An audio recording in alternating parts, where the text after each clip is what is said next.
Good evening, everyone that's here and watching on the live stream. I'm Bill Spink. If you recall, back in March, I also taught Psalm 22 in Pastor Tommy's absence. This past Sunday, he's asked me to fill in for him, and I'm happy to do so. Tonight, we're going to be talking about a topic that's very near and dear to my heart, and that's the book of Exodus. You cannot possibly understand the rest of the Bible without understanding the book of Exodus. It's impossible.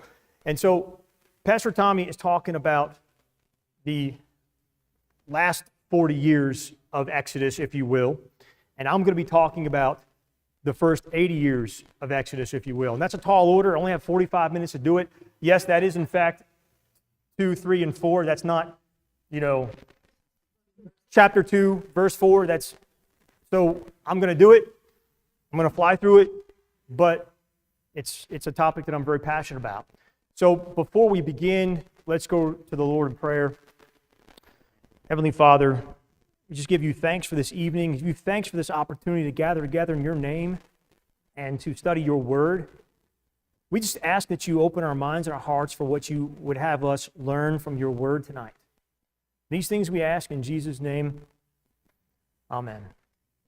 And as I said, the book of Exodus is one of the most important books in the Old Testament, and it helps us understand the rest of the Bible. It helps us understand the rest of redemption history. It's a continuation of Genesis, and so we will be touching a little bit upon Genesis, but not too much because I don't want to spend too much time on it. I'm assuming that everybody here knows most of the stories in Genesis, but it's impossible to really move on in Exodus without at least touching upon them. Okay, so it is a sequel. I want you to view it as a sequel to Genesis. Okay, so here's a verse here that I just kind of want to use to touch upon that fact. Okay, and Joseph said to his brethren, "I am dying, but God will surely visit you and bring you out of this land to the land of which he swore to Abraham, to Isaac, and to Jacob." Okay, that's where Genesis stops. Okay, and then Exodus picks up with, for example, Exodus 1, verse 5, and Joseph was already in Egypt. You have to be able to look at the providence of God. You have to be able to see that the providence of God is in that phrase, but also in Joseph's mouth when he said those words to his brothers. And so that's what we're going to be talking about tonight, is the providence of God and the development of Moses, and we're going to see how the two are intertwined and we can't separate them. All right? So, the four major events, it's important, I think, that we do this because, and I'm really glad that Pastor Tommy's going over the tabernacle, because here's the fate that Exodus suffers. We only see Exodus as a book about the departure from Egypt and the Ten Commandments. It's the same fate that Job suffers. Job suffers the first 2 chapters and the last 5 chapters, and nobody talks about the rest of the book. And that's sort of what happens to the book of Exodus. That's why we're going to spend a little bit of time anchoring down here on the first 80 years. And I'll get to the timeline of Exodus in a second, because we really have to go to the book of Acts for that. But the 4 major events, the calling of Moses, which is what we're talking about tonight, we are not going to talk about the departure from Egypt, but that's the next major event, and then the law, and then the building of the tabernacle, which Pastor Tommy's been going over.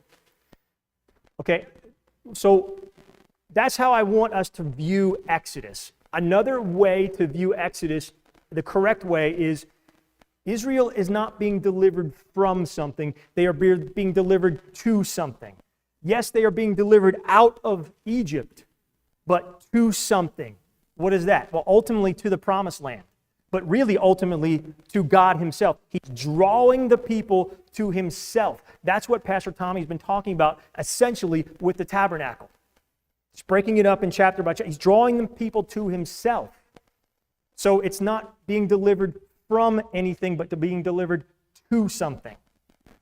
To the promised land, to the law, to the tabernacle, to himself. Okay? Another correct way to view Exodus is seeing Christ as the common thread and pulling that thread all the way through. That is our job when we read Exodus. And Pastor Tommy has been doing a fantastic job at pointing out where we see Christ in our studies. And there's the verse that I read when we first got started here. So let's move on. The incorrect way to read Exodus is from a liberation theology perspective. Okay, and that's the idea that God is always on the side of the poor and the oppressed. I admit that Jesus' message certainly does appeal to the downtrodden. But to view Exodus just as simply about God getting on the side of the oppressed totally dismisses the theology that's contained within this book. Because again, it's not just liberation. If that was the case, God would just wipe out all the Egyptians and say, Israel, there you go. Instead, God wanted them out of Egypt, and we're going to talk about that in a second. Okay? But out of Egypt, and for what? For himself. He's delivering them to proper worship. And so it's not just liberation theology. God reacted to the events in Exodus. That's another improper way to view Exodus. God's not sitting there like a spectator watching a sports team and all of a sudden decides to start cheering in hopes that Moses wins. That's not what happens. God has decreed this from the beginning, and that's part of the providence of God as well. Okay, again, this is kind of the opposite of what I talked about before, about being delivered from something. That is the incorrect way to view Exodus. It's not merely just being delivered from, but to. All right, not connecting the rest of the events to redemptive history. Okay, and again, this liberation theology thing, here's just a quick verse from Exodus. You shall not show partiality to a poor man in his dispute. Okay, so God is not showing partiality to Israel just because they're oppressed. And then John 5, 46, 47. So this is talking about connecting the book of Exodus to the rest of redemptive history. For if you believed Moses, you would believe me, for he wrote about me. But if you do not believe in his writings, how will you believe my words? So again, Exodus is important in helping us understand the rest of redemptive history. All right, so I touched upon this. Now I want to touch upon it in depth here a little bit. Okay, so this is going to help us understand the rest of Exodus. Because we can't just jump in the middle of Exodus and just start reading it, because it won't make sense. Okay, so as the sequel, we have the dominion mandate. That's Genesis 1, verse 28. Then God blessed them, and God said to them, be fruitful and multiply. Fill the earth and subdue it.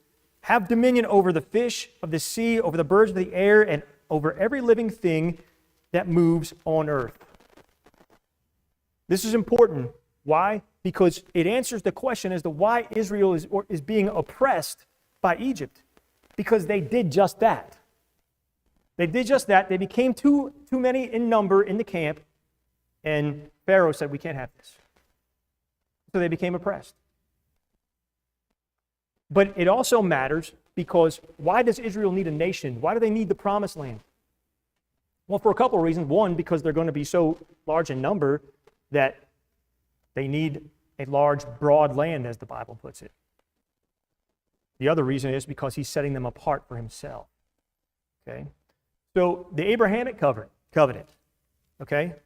That we look at Genesis 12, 1 through 3.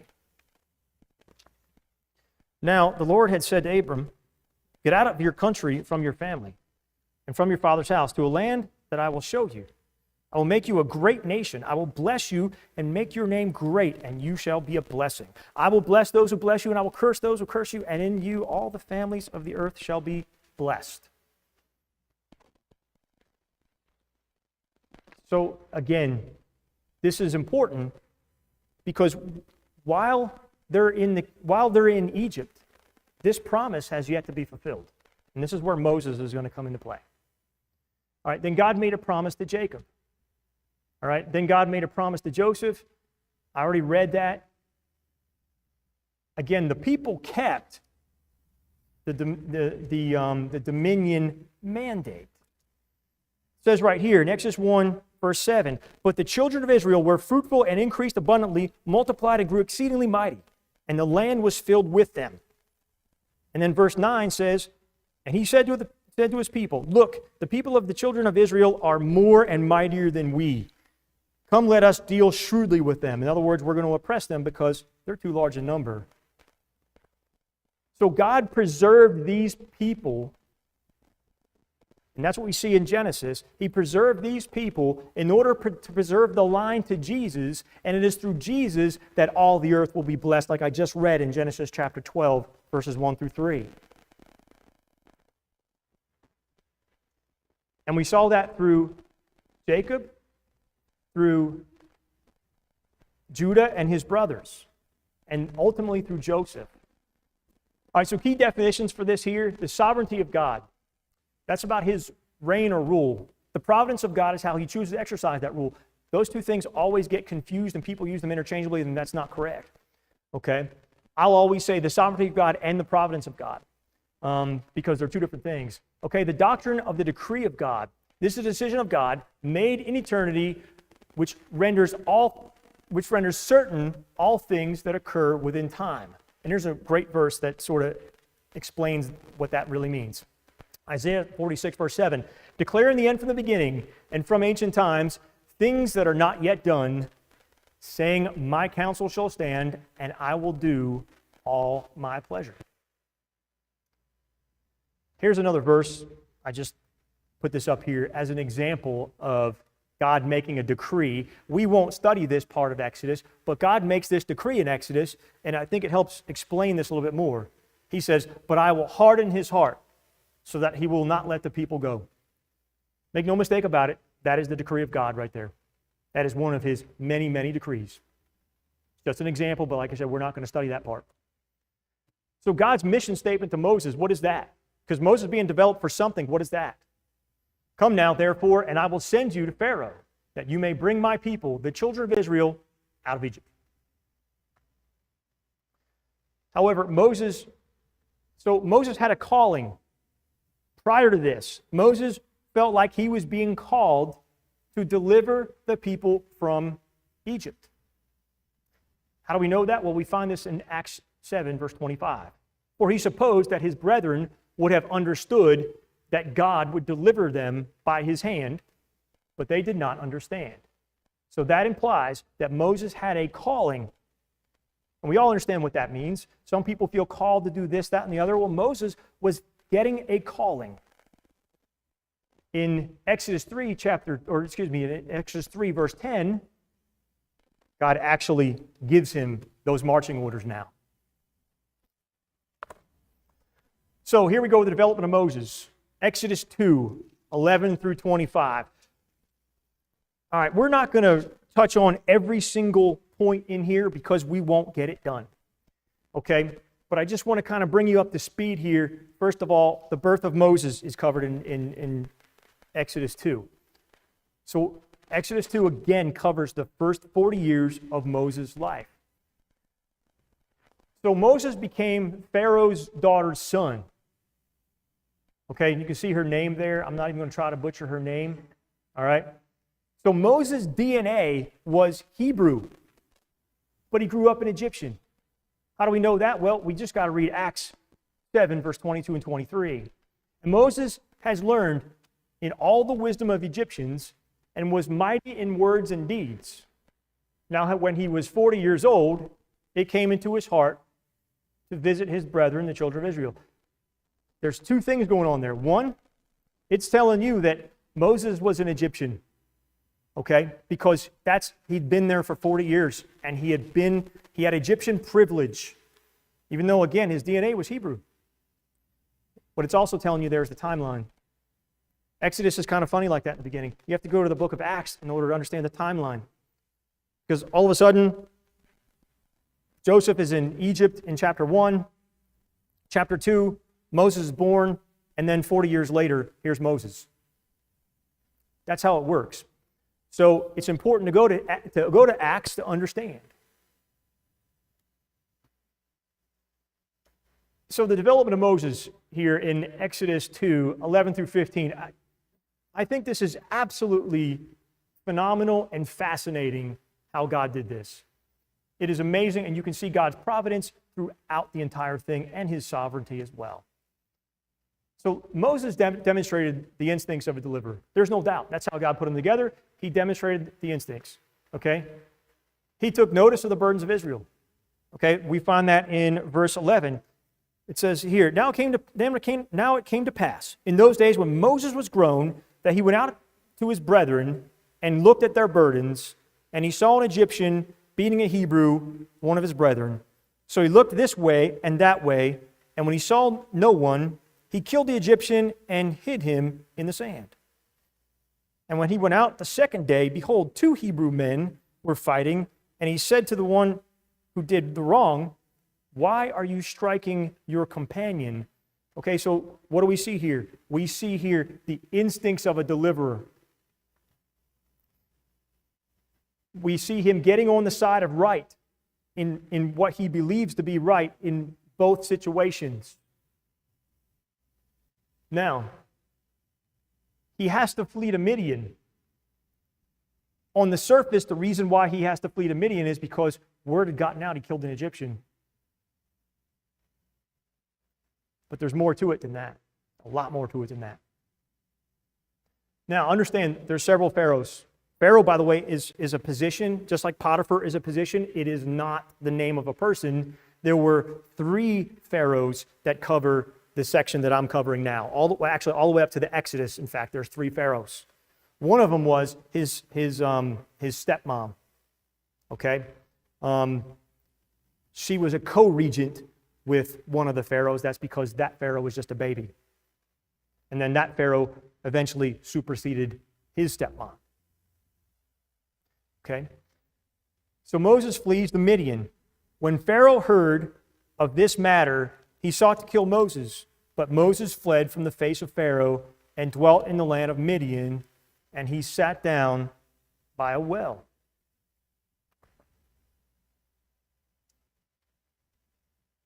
So let's keep reading here to see Moses demonstrating these instincts as a deliverer.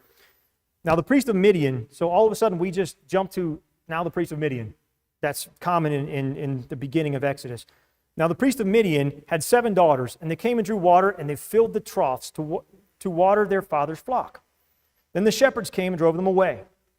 Drove them away is important language in the book of Exodus because it gets used later on. Pharaoh is going to drive Israel away. Okay? But Moses stood up and helped them and watered their flock. When they came to Reuel, their father, it's also called Jethro later on, by the way, but there's no transition to that. It just all of a sudden starts talking about Jethro in chapter 3. When they came to Reuel, their father, he said, how is it that you have come so soon today? And they said, an Egyptian delivered us from the hand of the shepherds, and he also drew enough water for us and watered the flock. They're talking about Moses. There again, that affirms that while his DNA was Hebrew, he was Egyptian. So we have, again, Moses demonstrating instincts as a deliverer. This wasn't done, by the way. That's why when the world wants to say that Christianity has done more damage to women's rights, this is just one of many verses that says the opposite. It says the opposite. This wasn't done back then. Men didn't intervene on this, and they certainly didn't do the work for the women. They didn't draw the water and feed the flocks. Moses did. Why? Because he's got the instincts of a deliverer. And then, of course, they use a strategic phrase. An Egyptian had delivered us. Key phrase again. Moses then takes Zipporah as his wife. We'll look at why in a second. That's important. That's an important part of his development. Continuing on here with the development of Moses. What did Moses lack, though? We already can see what Moses lacked. He lacked the character of one that God could use to not just deliver the people from bondage, but deliver them to God through the law and the tabernacle. For one, we already read that he was well-versed in Egyptian customs, which would have meant worshiping the Nile and things like that. He wasn't familiar with Yahweh. He wasn't familiar with him at all, and we'll see that. So, Moses had Egyptian paganism in him. But he also lacked patience. Why? Because he murdered an Egyptian. That's also a lack of judgment. Understand, regardless of the fact that he was getting on the side of right and murdering the Egyptian who was beating the Hebrew, it was still sin. Moses lacked wisdom. Again, murdered the Egyptian. And Moses lacked understanding of the God of Hebrews, which we'll talk about in a second. So, here's what we want to talk about, though, with regards to Exodus chapter 2.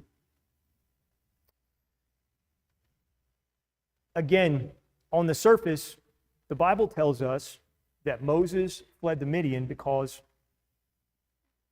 Pharaoh wanted to kill him. And that's 100% true. But I want you to look at it from a providential perspective and see that that's exactly what God wanted him. Not that God wanted him to murder anybody, but that's exactly where God wanted him to be, was Midian. Okay?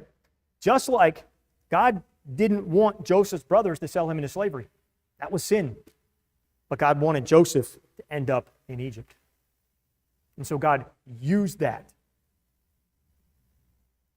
Okay?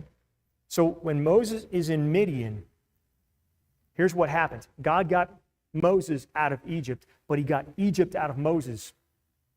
Because here's what we're going to find out in chapter 3. It says right here, Moses is now 80 years old. Do the math. 40 years had passed. 40 years had passed. So during that 40 years, one of the things that's happening is God's getting Egypt out of Moses. He's pulling those customs and all of that out of him. But he's also pulling that Egyptian privilege out of him, to use a phrase from today's vernacular. Because otherwise, even though we've changed pharaohs a couple times, they would have remembered Moses had he stayed in Egypt. And guess what? God doesn't get the glory. The people go, look what power can do. Look what privilege can do. They don't say, look what God can do. So God pulls them away from that. Now, Moses is 80 years old. How do we know? Again, here is Acts 7, verse 30. And when 40 years had passed, an angel of the Lord appeared to him in a flame of a fire in a bush in the wilderness of Mount Sinai. So we know by the time Moses gets to the burning bush, he's 80 years old. We knew when he fled to Midian, he was 40. 40 years had passed. It's a long time. God made Moses a shepherd. It says right here, now Moses was tending the flock of Jethro, his father-in-law. Again, that's Ruel, okay? There's just no, and all of a sudden just starts to talk about Jethro, okay? The priest of Midian. And he led the flock to the back of the desert, and he came to Horeb, the mountain of God. Now, I want to point out the irony here of Moses becoming a shepherd. This is part of his development. Because God just gave him a vocation. And he gave him a vocation that on the surface, from a very human perspective, makes no sense. But it's the same occupation that Joseph and his brothers had. Why did God make them a shepherd? Well, because the Egyptians hate shepherds. And so therefore, in order to keep the shepherds away from them, they gave them land. Why did they need land? Because there was a famine. And that was how they were going to store up all the grain. So there had to be something that the Egyptians said, go over there. We don't like you. And so here in 46, verse 34, this is what it says. That you shall say, your servant's occupation has been with livestock from our youth, even till now, both we and also our fathers, that you may dwell in the land of Goshen, for every shepherd is an abomination to the Egyptians. So God makes Moses the antithesis of what Moses thought he was going to be. There's a reason for that. We'll get to that. But it's ironic, and we can't miss that irony, because it's part of Moses' development. So God makes himself known in the burning bush. God is actually speaking audibly here, okay? I don't want to spend too much time on this rabbit hole, but when people say, God spoke to me and thus saith the Lord, read Exodus chapter 3 because that's how God speaks.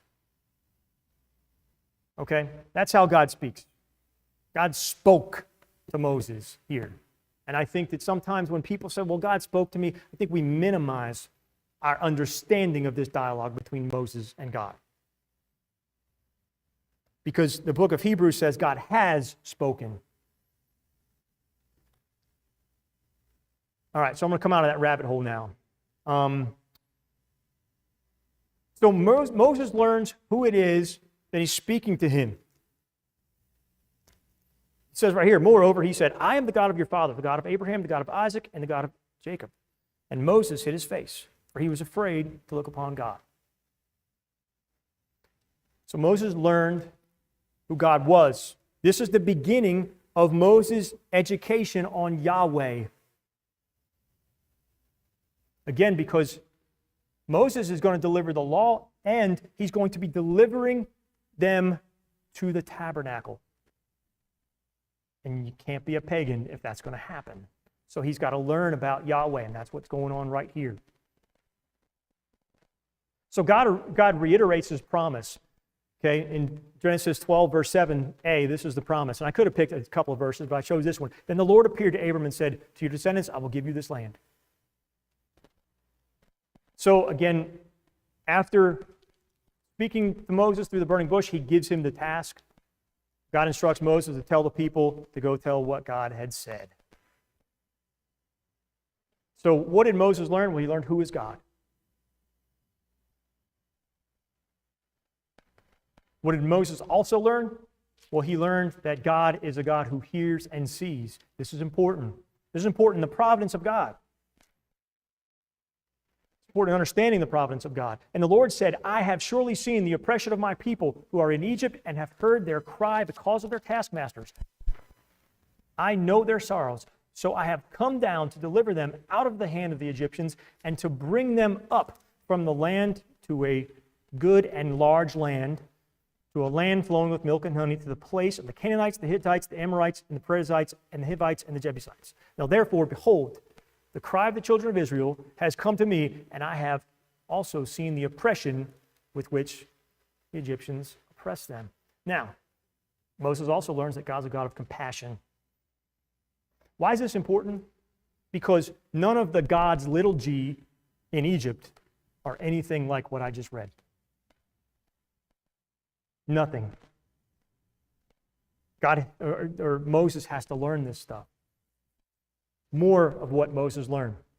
Moses again got confirmation of his task. Moses learned humility. How did Moses learn humility? Well, but Moses said to God, who am I that I should go to Pharaoh and that I should bring the children out of Israel, or children of Israel out of Egypt? Sheep had humbled Moses. He had spent 40 years with them. Actually, 80 years with them, really. Well, 40 years with them, 40 years with them. It's been 80 years developing, but 40 years with sheep. Sheep had humbled him. Moses is basically saying, God, I am a nobody. Essentially what he's also saying is, God, I'm 80 years old. We missed the opportunity a long time ago for me to do this. And God's response is awesome. So he said, I will certainly be with you, and this shall be a sign to you that I have sent you. When you have brought the people out of Egypt, you shall serve God on this mountain. You know what God's essentially saying right there? Who are you, Moses? You're a nobody. But it doesn't matter, because I'm going to do it. And you're going to be my conduit, and you're going to be my spokesperson, and you're going to be the people's mediator. That's what God is saying right here. Now, I don't know about you, but if I was Moses and God said, I'm going to give you a sign, I wouldn't necessarily like this sign. But that's how we think about things as humans. We want the sign before we go. God is saying, the sign's going to be when it's all done and you're worshiping me on the mountain. So much for a sign. But again, that's how humans view this. That's how we want the sign first before we go. So what is also Moses learning here? Faith. He's learning faith.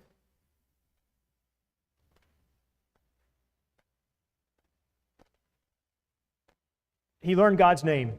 And we're going to talk about God's name at the end because I'm going to tie this all back to the providence of God again. And you can't possibly understand God's name without viewing it from a providential perspective. Okay? Then Moses said to God, "Indeed, when I come to the children of Israel and say to them, 'The God of your fathers has sent me to you,' and they say to me, 'What is his name? What shall I say to them?' And God said to Moses, 'I am who I am.' And he said, 'Thus you shall say to the children of Israel, I am has sent you.'" More on the development of Moses in Exodus chapter 3. At the end of this dialogue, at the burning bush, Moses is told by God to tell the people of Israel that he sent them. Moreover, God said to Moses, "Thus you shall say to the children of Israel, the Lord God of your fathers, the God of Abraham, the God of Isaac, and the God of Jacob, has sent me to you." Now, before we move on, I want to just go over a few additional points. We'll draw a few additional points out here, okay? The burning bush. You got to deal with this burning bush issue a little bit. The burning bush is called a theophany. That comes from two words, Greek words, which theo, we all know, means God, and phano, which means appearance.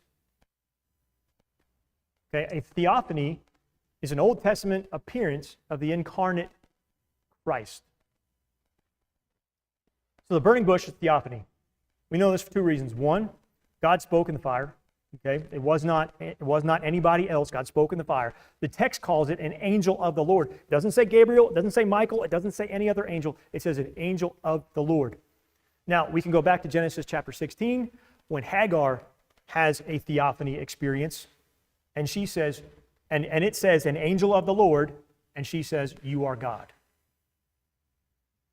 Okay, so when you see an angel of the Lord, another popular, or not popular, but another familiar theophany in the Old Testament, and by the way, I admit I was lazy. This is Shadrach, Meshach, and Abednego, okay? I just didn't feel like typing it all out, okay? They're in the furnace. Nebuchadnezzar puts 3 men in there. He looks upon and sees a fourth, and he says, "Hey, didn't we put 3 men in there?" "Yes." "Why do I see a fourth?" Guess who the fourth is? The pre-incarnate Jesus. That's a theophany. The burning bush is a theophany. God's name, we're going to talk about that soon, I hope. So chapter 4. Chapter 4 begins with Moses concerned that the people will not listen to him. This is a legitimate question, folks. This is not sin. First of all, God doesn't rebuke him. But it's a legitimate question. Imagine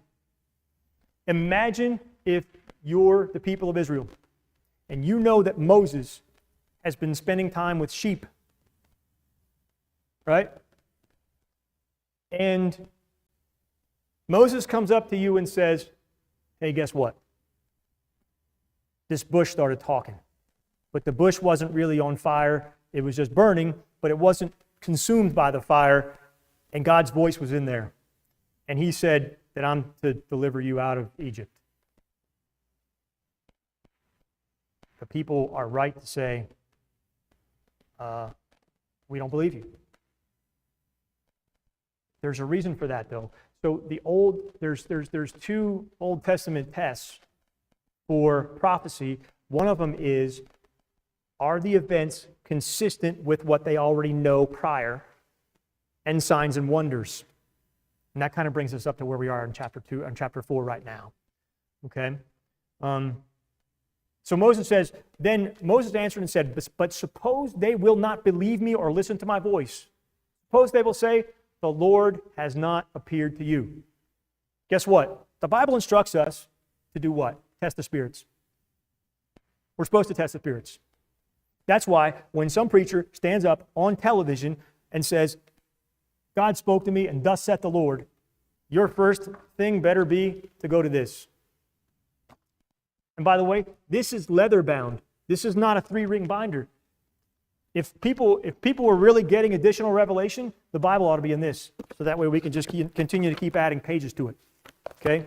So Moses is right in saying, the people may not believe me. They may not listen.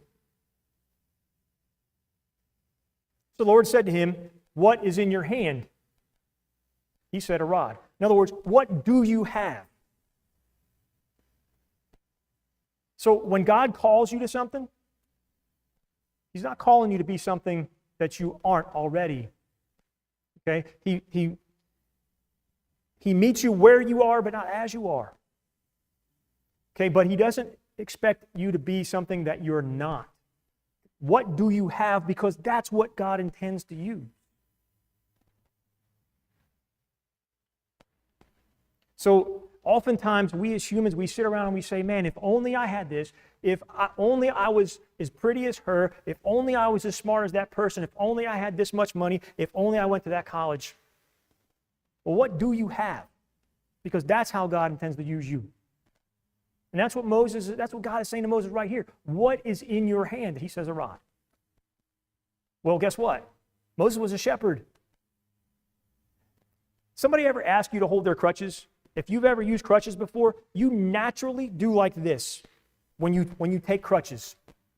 Moses, that staff and that rod in his, it was so natural to be in his hand that, I mean, talk about that phrase, that verse in Proverbs, trust in the Lord with all your heart and lean not on your own understanding. He was literally leaning on this staff. That's why God said, throw it down. Throw it down. And it becomes a snake. And he backs away from it. That's the proper way, by the way, to respond to a snake, is to back away from it. I don't understand. When angels appear to people, when a talking snake talks to Adam and Eve, it's like it's normal. I don't understand. We always see fear not, fear not, fear not when the angels come, but a snake talks and it's like, yeah, that's pretty normal. No. Moses had the right response. He backed away. That snake's about trust. That snake's about trust because God says, pick it back up. Give me what you're leaning on. And now it becomes the staff of God or the rod of God. So, what do you have? It's a key question. So, later on in chapter 4, verse 10, for example, we now see Moses sins. Moses gets God upset. Okay, so he wasn't upset with him saying, suppose they don't listen to me. By the way, he gave Moses a series of signs. I didn't go over the signs. Understand that the signs were not to convince Pharaoh of anything. Neither were the plagues, by the way. But the signs were actually for Israel. They were that. Remember I said that there were 2 tests for prophecy? Signs and wonders? Those are the signs. And by the way, the 3rd sign was attacking right at the heart of Egypt. But it wasn't designed to attack Egypt. It was designed to say the Egyptian gods, the Nile, the god of the Nile that the Egyptians worship, he's nothing. Why? Because I'm going to take the water and turn it to blood. You can't miss that point. I know I didn't talk about it, but I'm talking about it now because I don't want to move on until that point is clear, that those signs and wonders were designed to set Israel in the right mindset, that is God, and He is sovereign, and we are being delivered to Him. So then the Lord said to Moses, O my Lord, I am not eloquent, neither before nor since you have spoken to your servant, but I am slow of speech and slow of tongue. What Moses is saying here is, I stutter and I stammer. Moses stuttered and stammered. Again, that is another key point to this here.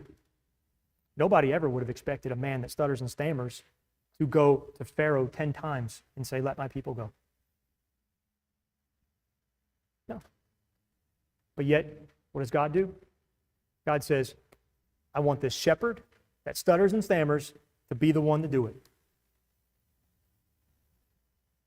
So the Lord said to him, who has made man's mouth? Or who makes the mute, the deaf, the seeing, or the blind? Have not I, the Lord? Now, if you ever read the book of Job, that sounds a lot like Job. Here, Job 38, verse 4. Were you there when I laid the foundations of the earth? Tell me if you have understanding. Very similar dialogue. So verses 12 through 17, Moses is supposed to be a mediator. He is Aaron's mediator, he is the people's mediator, and he's Pharaoh's mediator. He's a reluctant mediator. Here's what goes on in the further dialogue here that further gets God enraged. So God says basically, now therefore go, and I will be your mouth and teach you what you say. He said, but he said, oh my Lord, please send the hand of whomever else you may send. God got angry again. Is not Aaron the Levite your brother? I know he can speak well. Don't miss the irony of here. Moses is saying, I can't speak well, so I shouldn't be the one to go. Somehow, though, Moses is okay with speaking to Aaron. So if speech was really the problem, then he wouldn't be okay with speaking to Aaron either. See the logic? Moses really, what's really going on here is Moses is more scared of Pharaoh than he is God. And that often happens in our own lives too. We don't want to offend somebody, so therefore we offend God instead. That's the same thing that's happening here. Because again, Moses is saying, I'm not a very good speaker. But he's fine with speaking through Aaron. Then it must not be a speech issue. It's a heart issue. So Moses is a reluctant mediator. Jesus is an obedient mediator. Jesus is our mediator. So Moses is a mediator of an inferior covenant.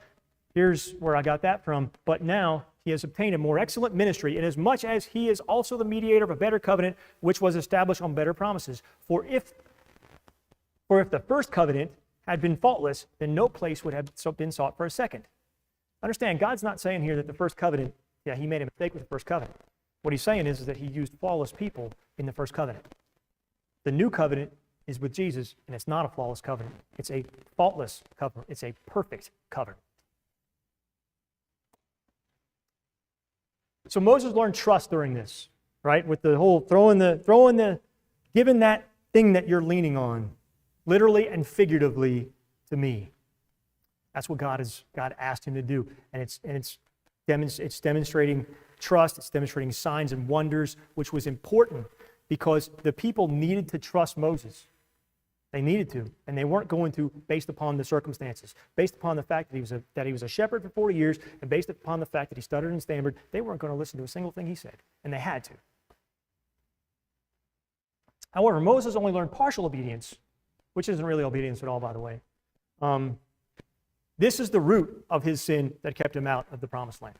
Later on, his disobedience would keep him out of the promised land, but this is the root of it right here. He's being disobedient to God. So what can we learn from Moses' sin here? Well, for one thing, we know that Moses is 80 years old. We know that gray hair is no guarantee of wisdom. It's not. And also, gray hair doesn't keep us from sinning. As people get older, their sins just get more sophisticated. Remember, Moses, when he was younger, he was powerful enough to kill somebody. Moses just got more sophisticated in his sin now. And that should be a warning to all of us that just because we get older does not mean that we are free from sin. He was impulsive when he killed the Egyptian, and now he's obedient. Now he's disobedient to God.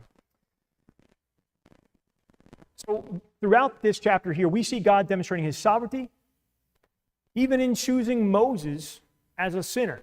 And you might say, well, why doesn't God choose somebody that's not a sinner? Because there are none. There are none. He doesn't have, he has to choose a sinner. There are none without sin, except for when Jesus came along. So that's God's providence as well. Because God decreed all of this before he even started. He decreed it all in eternity. But guess what? God does the same thing with us. He uses us despite our sinfulness, in spite of ourselves.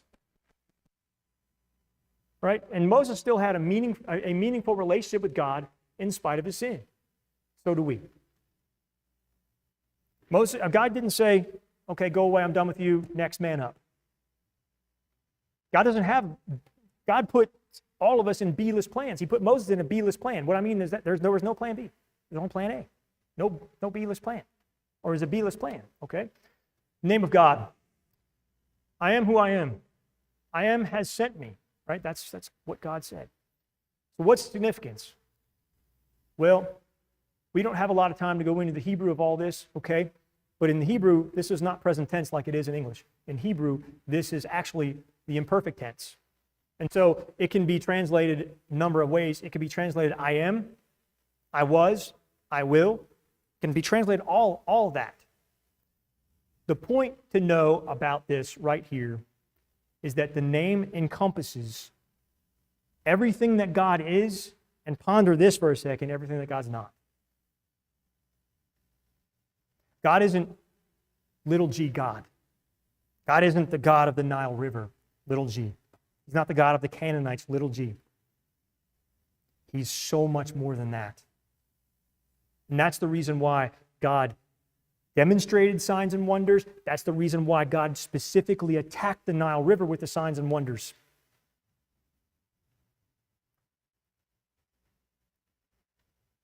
So God is saying, essentially, you're going to Egypt and you're not sure if it's going to work. My name is all that you need to know. I am who I am, and I will be with you. God is also saying that He's self-existent, self-generating. He does not need to go outside of Himself to find purpose. The name of God is encompassed in the very first verse of the Bible, which is, in the beginning, God created heavens and the earth. All of that is encompassed in His name. So this very simple name that looks like on paper, it's a huge name. And Moses got to experience that firsthand. The providence of God. So again, God sent Joseph to Egypt to preserve a remnant. Ironically, he was carried by Midians, by the way. Where did Moses end up in? Midian. Who was his father-in-law? Midianite. So God works things together. So, and through that, this is what happened ultimately through that. Joseph prevents people from dying from the famine because he stored up all the grain. Again, because they were fruitful and multiplied, or because they said that they were shepherds. Excuse me. And then they got fruitful, multiplied. The Egyptians began to oppress them. God rescued them. But here's why all this is important. Who else is in the line here? David. Who's in the line of David? Jesus. What did God say in Genesis 3:15 about the seed? The seed's going to crush the head of the serpent. Again, God decreed the beginning from the end. This is the providence of God, and we see it in the development of Moses. And I think it's utterly and completely fascinating how God developed Moses. Because on the surface, as humans, we think that Moses has to maintain his Egyptian privilege in order to say, Pharaoh, let my people go. Much of business in this world is conducted on the golf course, right? Moses could have been playing golf with Pharaoh and say, hey, I'm an Egyptian, why don't you think about letting these people go? But then Moses gets the glory, not God. And that's what it's about. It's about delivering the people to himself, which is going to happen with the tabernacle. All right, so I don't really have anything else because my time is up. So let's just close in prayer. Heavenly Father, we just give you thanks for this word. We give you thanks that your word provides instruction to us on your attributes and your sovereignty and your providence. We just ask that you just help us apply your words, even in the book of Exodus, to our lives and when we're discipling other people. These things we ask in Jesus' name. Amen.